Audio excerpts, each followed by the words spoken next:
Fala concurseiro, fala concurseira, tudo bem? Aqui quem fala é o professor Fred e seja bem-vindo, seja bem-vinda a mais uma aula de atualidades aqui no nosso curso de atualidades. Hoje nós vamos trabalhar um tema muito interessante, um tema muito amplo. Vamos falar de geopolítica e conflitos internacionais. Muitas bancas de concursos públicos têm pedido esse tema e tem aumentado cada vez mais a incidência de questões sobre geopolítica nos concursos públicos no Brasil. Afinal de contas, não se pode entender a realidade brasileira, não se pode entender as discussões sobre política e atualidades dentro do Brasil sem entender em quais contextos o Brasil está inserido, e isso é papel da geopolítica explicar para você. O professor tem muito carinho por esse tema de geopolítica, é um dos temas favoritos do professor e é um dos temas que você precisa dominar para poder mandar bem no seu concurso público no ano de 2025 e demais anos de concursos que vão aparecendo por aí, beleza? Então hoje eu quero que você se acomode bem, pegue seu material de estudo, fica confortável, vem comigo para a gente analisar geopolítica e conflitos internacionais no nosso curso de atualidade. Preparado? Preparada? Então vamos lá. Vamos começar. Para dar início ao nosso tema de geopolítica e conflitos internacionais, a primeira coisa que nós precisamos fazer é definir de uma maneira bastante clara e objetiva o que é a geopolítica. Hoje se fala muito de geopolítica, se fala muito da importância da geopolítica, mas muitas vezes não se tem muito claro o que é essa ciência, qual é o objeto de estudo dela, sobre o que ela versa. Então vamos começar a entender de forma bastante profunda o que é a geopolítica. Para começar, a definição. A geopolítica é uma ciência, tá? Embora eu não tenha colocado isso aqui na linha, geopolítica é uma ciência, tá? Fica subentendido isso. Ela é uma área do conhecimento humano. E ela é uma ciência que estuda as relações entre poder político e território. Como assim estudar as relações entre o poder político e o território?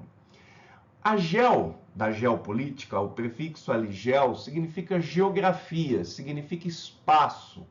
E toda vez que nós falamos a respeito dos países, que nós falamos a respeito de nações, nós estamos falando de espaço territorial, nós estamos falando de espaço físico e tudo que há nesse espaço físico.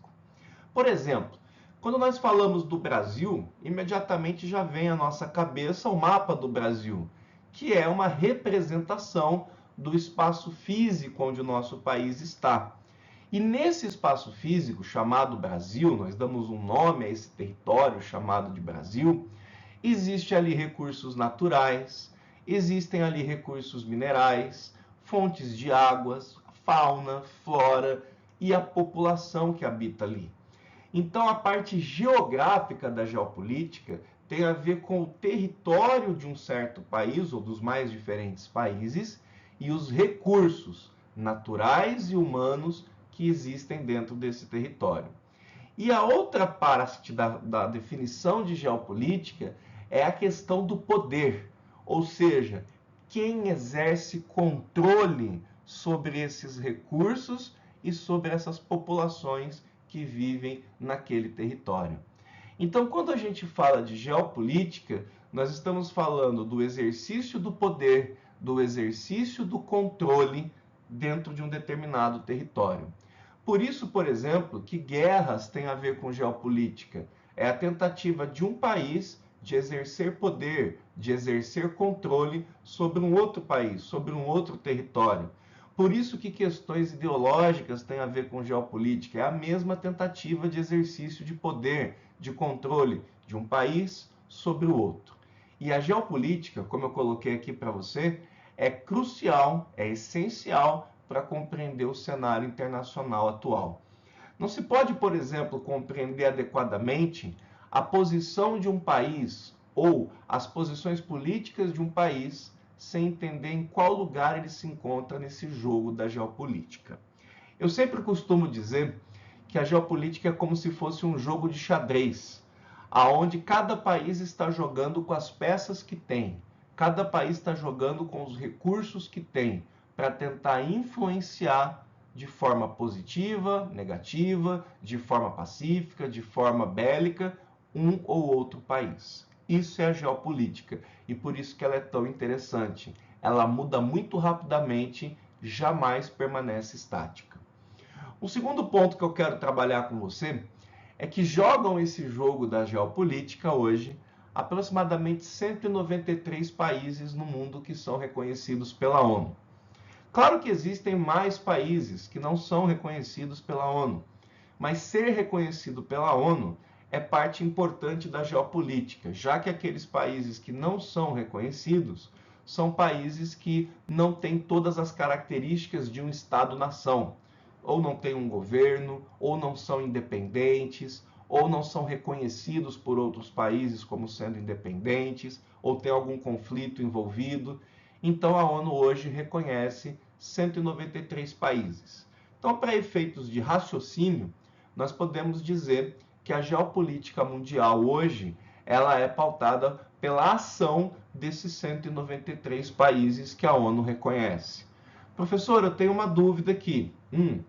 A ONU pode reconhecer outros países que não esses 193? Claro, desde que eles reúnam as condições necessárias, formem um governo, sejam independentes, tenham ausência de conflitos territoriais que não ainda definiram quais são as fronteiras daquele país e uma série de outras coisas que não vêm ao caso aqui na nossa aula de hoje.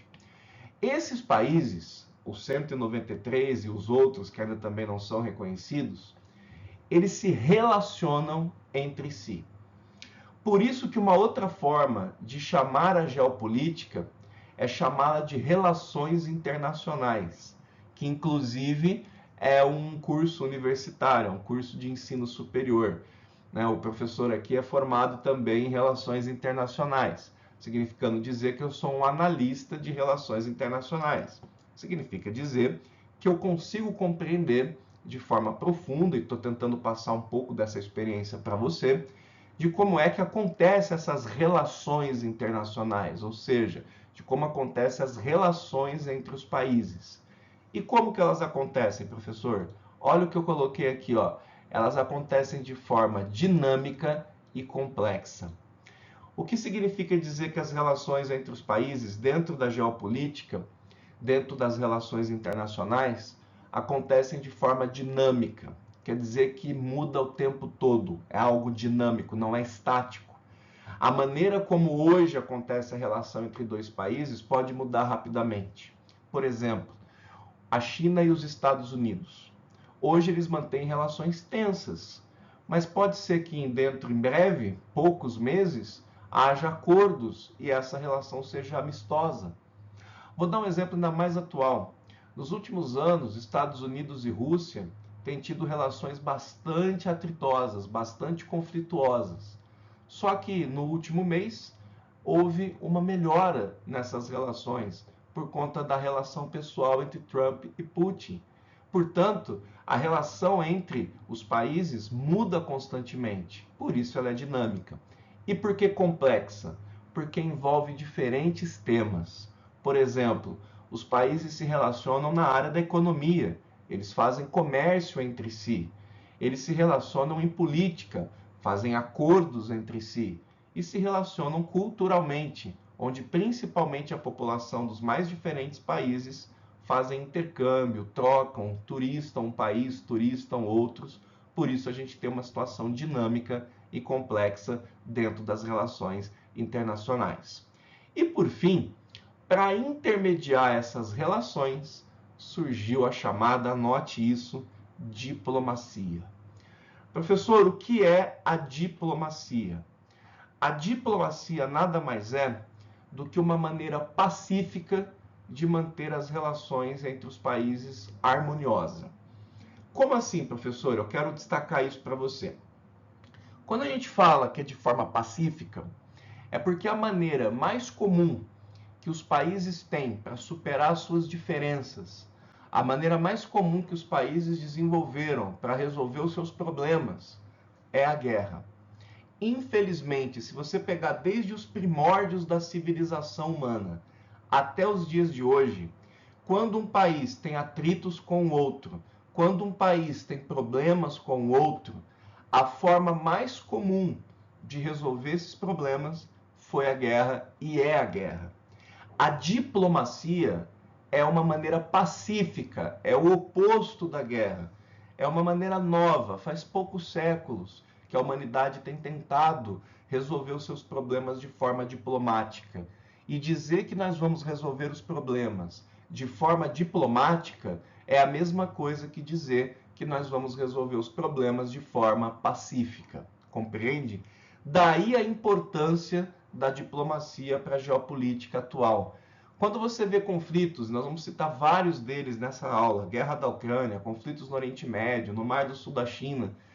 Hoje, a grande preocupação é que esses conflitos, esses atritos, sejam resolvidos de forma diplomática, porque a guerra é muito custosa, a guerra custa muito caro, não somente em vidas humanas, mas também financeiramente. Por isso, os estados resolveram criar diplomacia para diminuir os custos de guerra, diminuir a perda de vidas humanas e poder resolver os seus problemas de uma maneira mais racional.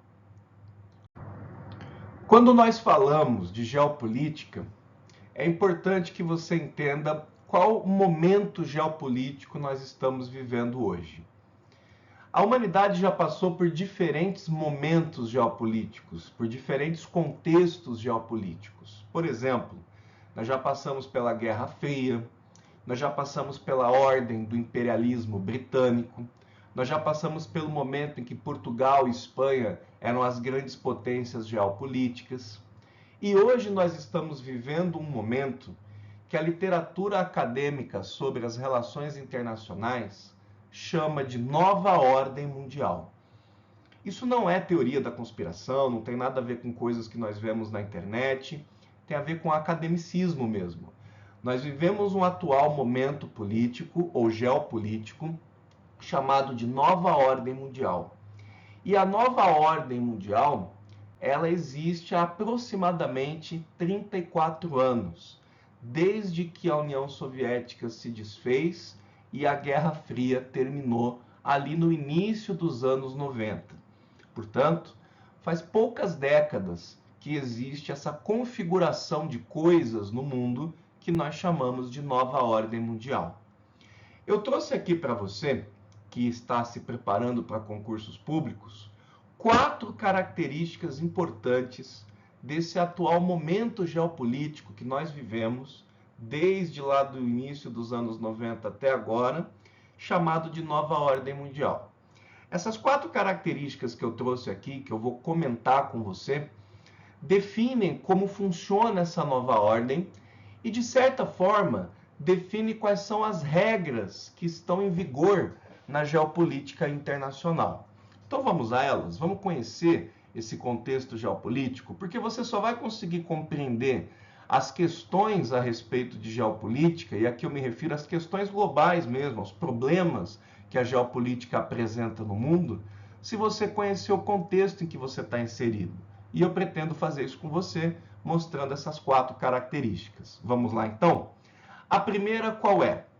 A nova ordem mundial, que é a ordem que nós vivemos agora, ela é uma ordem de transição para um mundo multipolar. Vamos entender essa palavra-chave?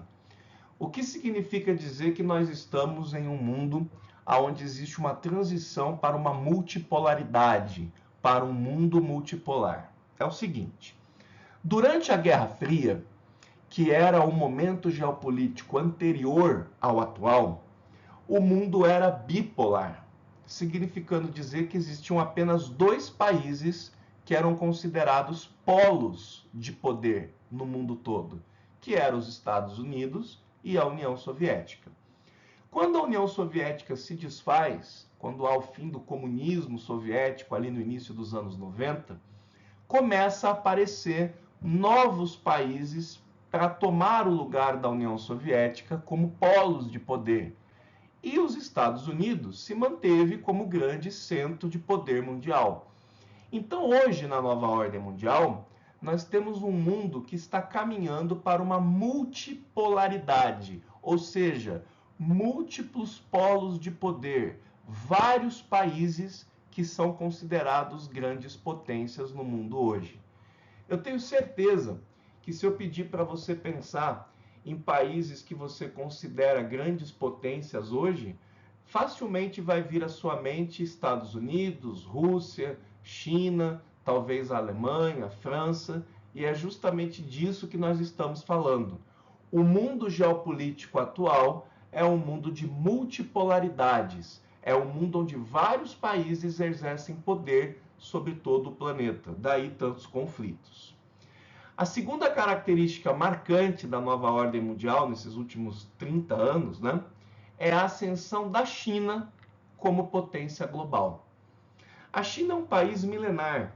A China é um país que já foi grande protagonista das relações internacionais em eras anteriores. Mas desde o século XVIII até agora, o início do século XXI, a China estava meio adormecida, sem exercer grande influência e grande poder no mundo. Só que ela ressurge na nova ordem mundial como uma potência global.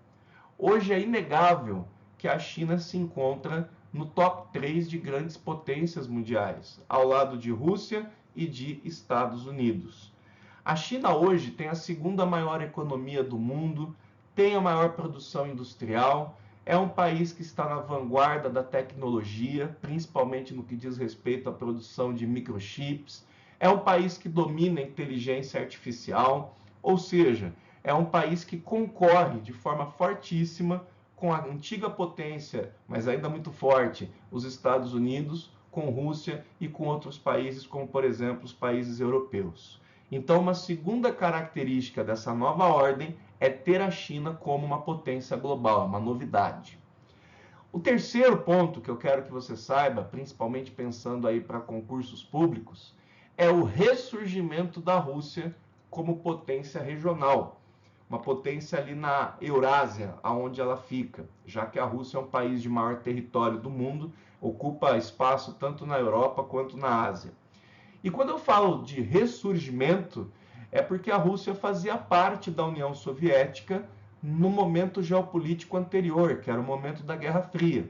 E hoje nós vemos o protagonismo da Rússia crescendo. Ela já é uma potência regional e se projeta como uma potência global de forma muito forte, embora de uma maneira considerada ruim, porque ela está fazendo a guerra. Estou me referindo aqui à guerra da Ucrânia. Mas não há como negar de um ressurgimento da importância da Rússia e também uma recolocação da Rússia como potência global. Cabe lembrar também que a Rússia é uma das maiores potências nucleares do mundo, e sendo uma das maiores potências nucleares do mundo, a Rússia é um país perigoso e importante, que precisa ser levado em consideração nas nossas análises geopolíticas. Em quarto e último lugar, o papel crescente das potências emergentes, como por exemplo a Índia e o Brasil. Poxa, professor, o que são potências emergentes? Potências emergentes são países que ainda não são desenvolvidos, são países que ainda não estão consolidados como grandes potências mundiais, são países que estão tentando se desenvolver, mas que já ocupam protagonismo no cenário internacional. A Índia, por exemplo, hoje é o país de maior população do mundo.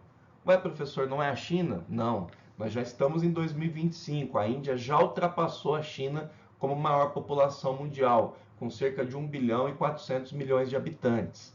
A Índia, ela tem um protagonismo importante na questão da energia nuclear, na questão de ter armas nucleares. A Índia tem uma grande população, ela tem bastante inovação tecnológica, então ela se projeta como uma potência regional emergente, ela está crescendo no cenário internacional.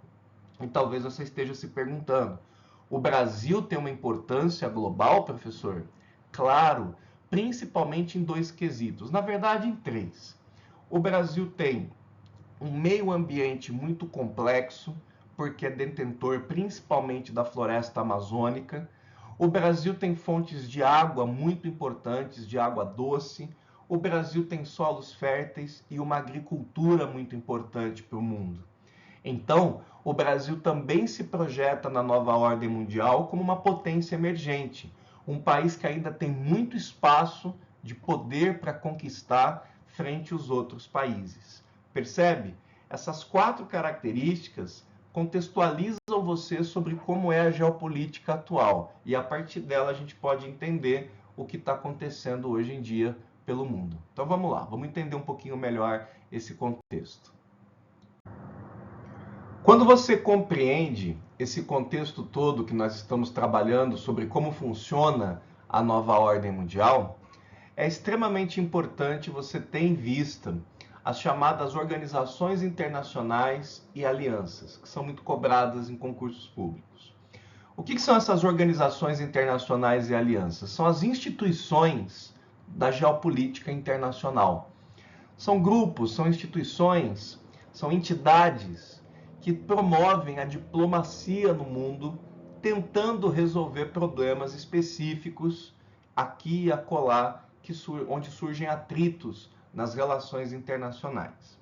Então, eu separei para você aqui algumas das organizações internacionais mais importantes, aquelas que os concursos têm explorado mais, para que você perceba como elas atuam no mundo e qual o papel delas, afinal de contas, frente às nações.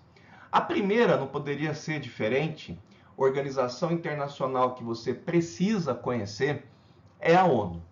E de forma bastante resumida e objetiva para você aqui nesse curso, qual é a função principal da ONU, da Organização das Nações Unidas? São os desafios na manutenção da paz global. A ONU foi criada em 1945, logo após a Segunda Guerra Mundial, que foi uma guerra devastadora para a humanidade em todos os sentidos. A ONU, embora tenha braços filantrópicos, trabalhe com questões ambientais, trabalhe com questões de minorias, trabalhe com questão de justiça, enfim, diversas áreas, o objetivo principal da ONU, o motivo principal pelo qual a ONU existe, é a manutenção da paz em nível global. É evitar, vou ser bem claro para você, é evitar que o mundo entre em uma terceira guerra mundial. A ONU faz isso através do seu Conselho de Segurança, que é um órgão principal dentro da ONU, formado aí por 15 países, sendo que 10 deles mudam a cada 2 anos, são chamados países rotativos, e 5 países permanentes, que de fato é o que constitui o núcleo duro do Conselho de Segurança. E esses 5 países permanentes que estão sempre tomando as decisões dentro do Conselho de Segurança da ONU é Estados Unidos, China, Rússia, França e Reino Unido. A ONU tem passado por muitos problemas, inclusive problemas de desmoralização. A ONU não tem conseguido manter a paz de forma muito duradoura em várias partes do mundo. As negociações ocorridas dentro da ONU estão a cada década que passa mais frágeis.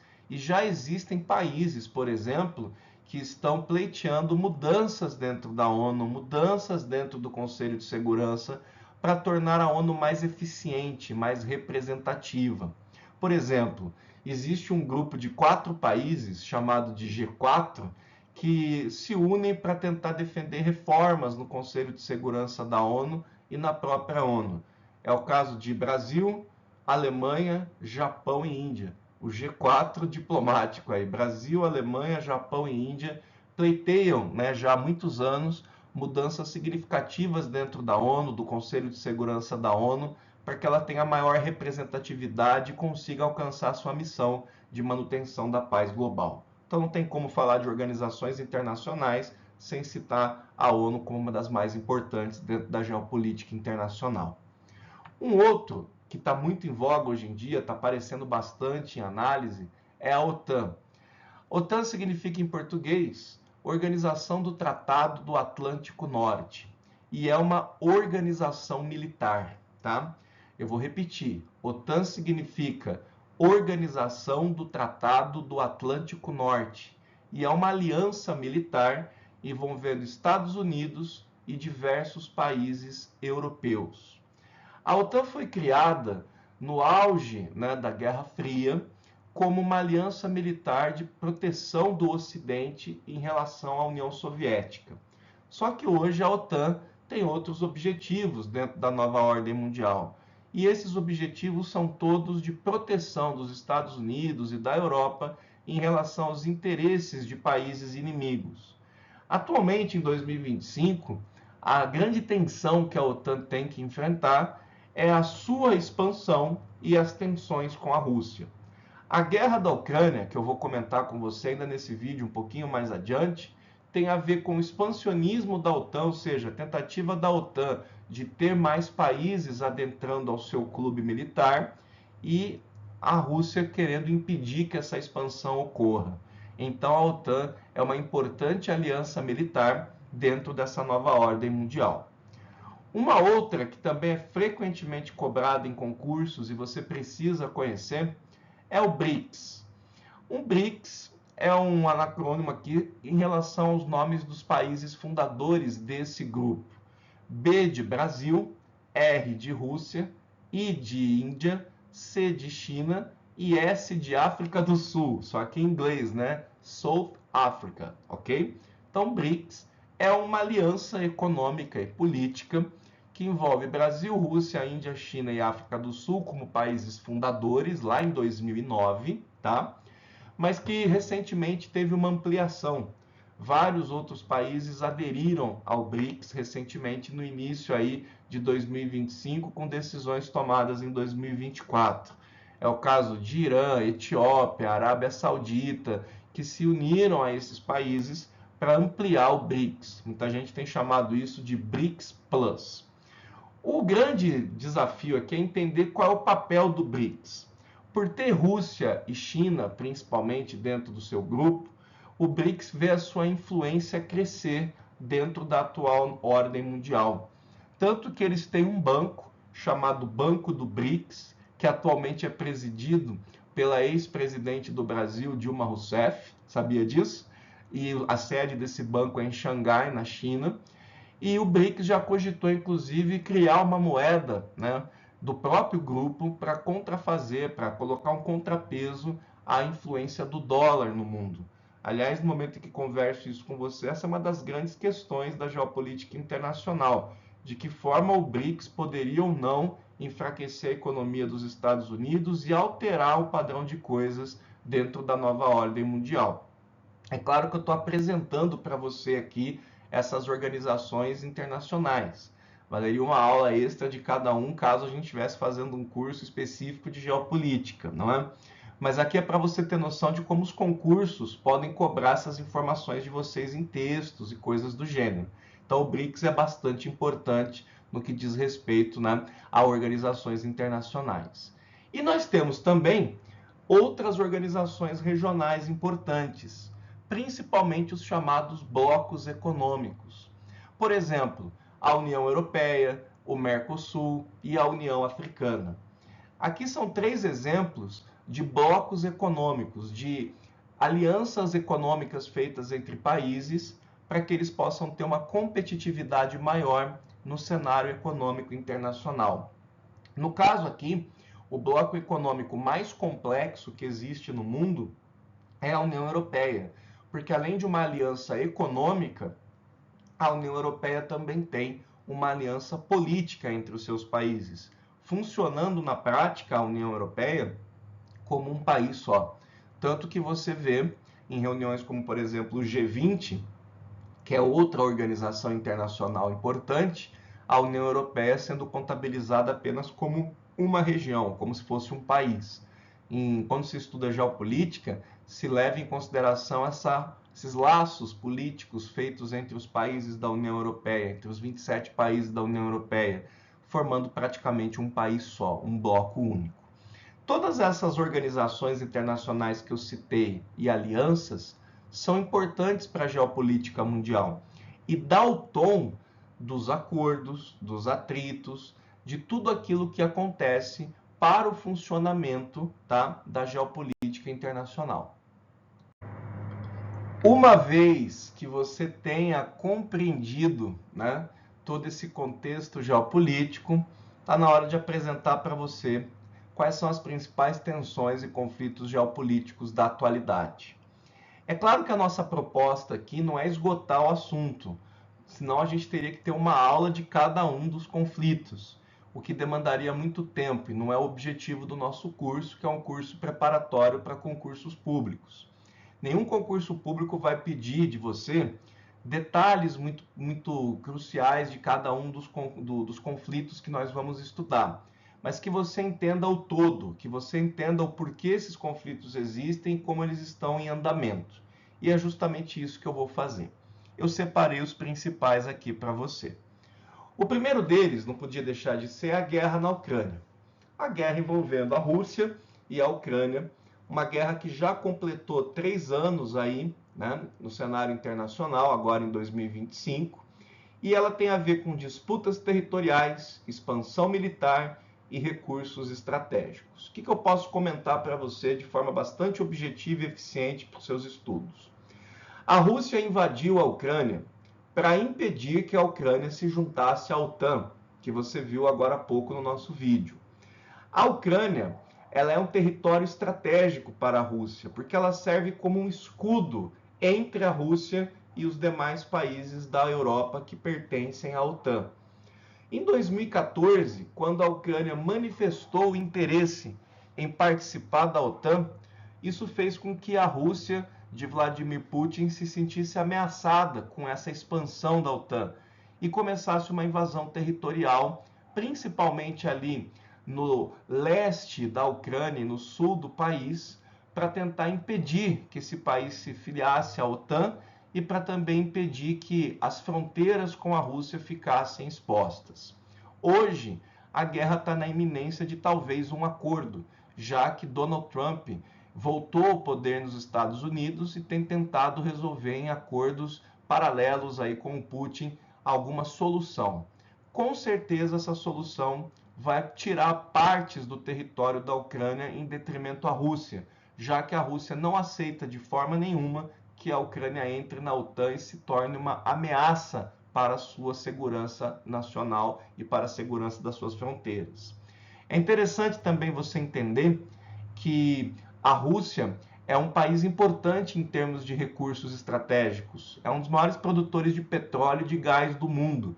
E manter essa guerra por tanto tempo, já há 3 anos, encareceu o preço dos combustíveis e dos alimentos no mundo afora, já que muito desses recursos é usado para fazer adubos, para fazer pesticidas, e isso encareceu o preço dos alimentos também.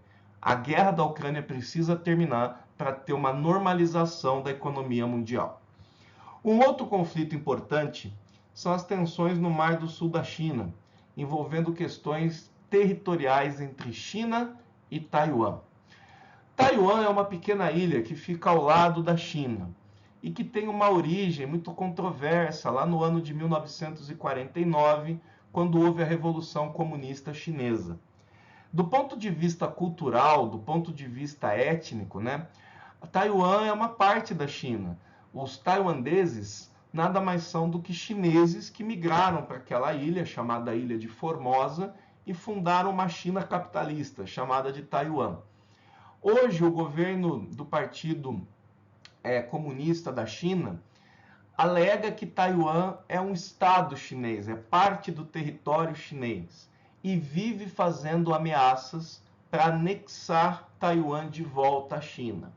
E isso é um problemaço. Por quê? Taiwan é um dos grandes produtores de microchips no mundo, de semicondutores, que são usados em notebooks, celulares, tablets e uma outra série de produtos eletrônicos de alta sofisticação, de alta tecnologia. Se Taiwan for anexada pela China, a China vai controlar um recurso que é estratégico e importante para o mundo todo. E países como Estados Unidos, França, Alemanha, Canadá jamais permitiriam que isso acontecesse, porque isso enfraqueceria as suas posições frente a uma disputa tecnológica. E já que nós estamos vivendo a era da inteligência artificial, seria danoso para o futuro desses países que a China anexasse Taiwan. Então, de vez em quando, a China vai lá, faz exercícios militares próximos a Taiwan, no Mar do Sul da China, faz ameaças, o que eleva a tensão e faz com que o mundo fique atento às possíveis consequências desta briga, deste conflito. Um terceiro conflito que também aparece o tempo todo é a questão do conflito Israel-Palestina e as dinâmicas no Oriente Médio. Aqui a gente tem questões envolvendo petróleo, nós temos questões envolvendo conflitos religiosos e questões étnicas. Primeiro, falando do conflito Israel-Palestina. Desde 1948, quando foi criado o Estado de Israel ali no Oriente Médio, Israel está em guerra com os países árabes vizinhos e está em guerra com os palestinos que viviam naquela área. Nós vimos recentemente, um pouco mais de um ano e meio aí, a invasão à faixa de Gaza, a destruição daquela região, a migração forçada de palestinos daquela região para países vizinhos, ou então a morte deles feitas de forma bastante não humana. E ao mesmo tempo a gente vê o terrorismo do Hamas, que é um grupo fundamentalista que atua ali na Palestina contra o Estado de Israel. Aqui nós estamos falando de questões religiosas, aqui nós estamos falando de questões étnicas. Não é uma disputa por petróleo entre Israel e Palestina, é a rivalidade entre muçulmanos e judeus, é a questão da territorialidade sagrada daquele território considerado a Terra Santa e de uma questão que já vem há décadas, desde 48, sem uma solução aparente. No momento em que eu converso com você, existe aí até mesmo mandatos de prisão contra o primeiro-ministro de Israel por abusos na guerra, por conta de não respeitar os direitos humanos, e tudo isso precisa ser pesado dentro da geopolítica internacional. Só que dentro do Oriente Médio também existem outros conflitos. Por exemplo, a hostilidade entre Israel e o Irã. No último ano nós também vimos drones iranianos lançando ataques contra Israel, Israel retaliando o Irã com ataques de bombas e mísseis balísticos a longa distância, e aqui também o problema religioso está presente. O Irã é um estado fundamentalista, é um estado onde a religião islâmica é praticada de forma radical, e Israel combate esse Estado da mesma forma que o Irã tenta destruir o Estado de Israel. Perceba como a diplomacia aqui não funciona muito bem. Temos também aí um penúltimo tema interessante da gente saber que existe, a crise na Venezuela e seus impactos regionais. Nicolás Maduro se tornou um ditador na Venezuela há alguns anos. Frauda eleições, persegue opositores, mata adversários políticos. E a Venezuela é interessante para a geopolítica internacional, entre outras razões, porque é o país que possui as maiores reservas de petróleo do mundo. Preste atenção, eu não disse que a Venezuela é o país que mais produz petróleo. Não, isso é a Arábia Saudita. Mas a Venezuela é o país que tem as maiores reservas comprovadas de petróleo, o que faz com que o país seja alvo de interesse internacional. No momento, a Venezuela se alinha com países como China, Rússia e Irã, se contrapondo aos Estados Unidos e gerando tensão. A Venezuela, inclusive, tentou nesse último ano anexar a região de Essequibo, da Guiana, dizendo que aquilo ali territorialmente era dela. Ou seja, a Venezuela ensaiou um expansionismo militar, gerando tensão na América do Sul. No momento, essa questão está controlada, já que eles não receberam apoio externo para fazer essa expansão militar. Mas como eles estão alinhados a Irã, a China e a Rússia, não é de se esperar que no futuro não haja conflitos. Provavelmente vai haver. E por fim, uma região que é esquecida e quando é cobrada em concurso as pessoas não sabem, são as disputas no Ártico e suas implicações estratégicas, porque envolve novas rotas marítimas e disputa por recursos estratégicos. Deixa eu te explicar isso. O Ártico aqui é o Mar Ártico, tá? O Oceano Ártico, Oceano Glacial Ártico, que fica em grandes latitudes congeladas, gélidas, muito frias no polo norte do planeta. Por conta do aquecimento global, há um derretimento de geleiras nessa região, abrindo novas rotas marítimas e novos caminhos para o comércio. Você já ouviu falar que o Donald Trump queria comprar a Groenlândia? Pois é, ele quer ter um acesso a novas rotas marítimas que estão se abrindo por conta do derretimento de geleiras naquela região. Fora a questão estratégica do transporte mesmo navios por ali, por novas rotas, o que facilitaria muito o comércio marítimo mundial. Essas regiões são ricas em petróleo e com o derretimento de geleiras fica mais fácil fazer a exploração dentro do oceano desses recursos energéticos. Então há uma disputa hoje geopolítica silenciosa por novas rotas no Ártico, por conquista de ilhas, de espaços nesse novo mar. Do mesmo jeito que antigamente o Oceano Atlântico já foi a grande rota comercial marítima do mundo e hoje é o Oceano Pacífico, no futuro vai ser o Ártico, a região mais estratégica da geopolítica. Percebe então? Essas são as principais tensões e conflitos geopolíticos, comentados para você ter uma visão geral do que principalmente está acontecendo. Se todas essas tensões chegarem ao seu nível máximo, nós estaríamos numa crise sem precedentes dentro da nova ordem mundial. Bem, chegou a hora da gente ver como é que todos esses temas de geopolítica se apresentam para nós em concursos públicos, não é?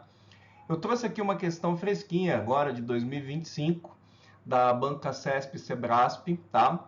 Para professor de geografia, os anos finais aí do ensino fundamental 2. Mas é interessante essa questão porque com ela a gente vai ver um mapinha e vai aprender algumas coisas. Acerca dos conflitos do mundo atual, julgue o seguinte item. Então vamos lá, para a gente ver essa frase e ver se tem alguma coisa certa ou não. É para julgar se a frase é verdadeira ou falsa. Então vamos lá. Desde a Segunda Guerra Mundial, o continente europeu já passou por diversos conflitos. O mais recente deles é a invasão ucraniana no sul da Rússia, motivado pela disputa de reservas de petróleo em territórios concorridos pelos dois países. Verdadeiro ou falso? Falso. Por quê? Tem dois erros aqui. O primeiro, invasão ucraniana no sul da Rússia. Não foi isso que aconteceu. Não foi a Ucrânia que invadiu a Rússia. Foi a Rússia que invadiu a Ucrânia. Então aqui já invalida o nosso item, já o torna falso. Mas também diz, segundo erro, que ele é motivado por reservas de petróleo. Não! A guerra da Ucrânia é motivada pelo fato da Ucrânia tentar entrar na OTAN e a Rússia se sentir ameaçada por isso. Para ficar ainda mais claro, eu trouxe um mapinha aqui para complementar aquilo que nós estávamos vendo em aula agora há pouco, que mostra para você onde a Ucrânia foi invadida pela Rússia. Essas áreas que vocês estão vendo aqui em rosa são as áreas que foram invadidas, tomadas pela Rússia, tá?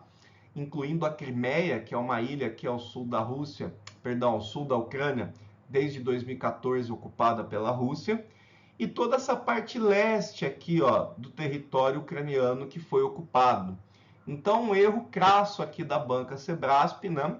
Dizendo aqui que foi uma invasão ucraniana no sul da Rússia. Não, foi uma invasão russa ao leste e sul da Ucrânia, motivada por questões de defesa territorial e expansão da OTAN. Bacana? Então aqui, falsa nossa afirmativa. Uma outra questão que nós podemos analisar, da banca VUNESP, também desse ano de 2025, então perceba como tem caído conflitos internacionais, da Prefeitura de São Paulo, para professor de geografia. Você que está se preparando para o CNU de professores, docentes, né? Olha que legal essa questão. Sobre o BRICS, analise as afirmativas a seguir. Primeira afirmativa, é um bloco econômico formal, com tratados de livre comércio entre os seus membros. Não é um bloco econômico. O BRICS não é um bloco econômico, grave isso. O BRICS é uma aliança diplomática, mas não forma um bloco econômico, como o Mercosul, a União Europeia e a União Africana. Os países que formam o BRICS não têm tratados de livre comércio entre os seus membros. É uma aliança política, econômica e diplomática, mas jamais um bloco econômico. Foi originalmente formado por Brasil, Rússia, Índia, China e África do Sul. Sim, conforme eu disse, o nome BRICS, inclusive, fala isso, né? Brasil, Rússia, Índia, China e África do Sul. E por que originalmente? Porque em 2024 foi feita a ampliação desse bloco, entrando países aí como Irã, Etiópia, Arábia Saudita, e a Argentina também foi convidada, mas acabou recusando, tá? Terceiro, os países membros são considerados economias emergentes, ou seja, países que estão se tornando potências no mundo com significativa influência global. Perfeito, perfeito.